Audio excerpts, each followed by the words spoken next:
kwento ako. Isa akong babae. Share ko lang ang experience ko sa jowa ko. Nakaraan lang, nakatulog siyang bukas. Ang alin! Yung cellphone niya. At nakita ko na nasa TikTok page pa siya. Bigla lang akong na-curious, kaya nag-check ako ng mga activity niya doon. Nakita ko din na active siya sa pag-like ng mga babae na hindi ko sure kung kakilala niya at nagko-comment pa siya. Pero yung isang nakita ko sa isang babae ay, syempre, sexy. Kitang-kita ang malusog na cocomelon.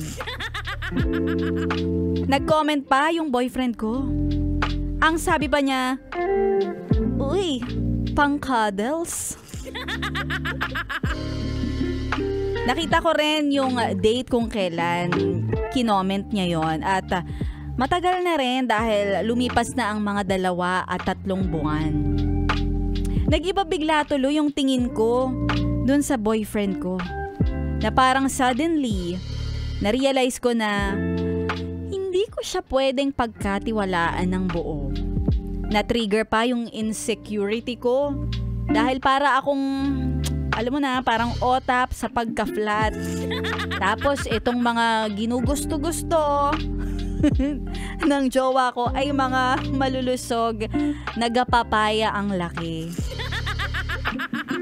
Gusto ko i-open up sa kanya kaso baka naman masamain niya na nangengialam ako ng cellphone niya.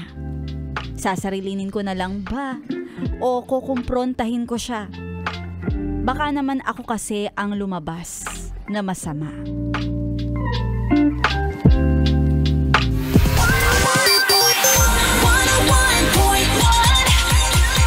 Yes, FM.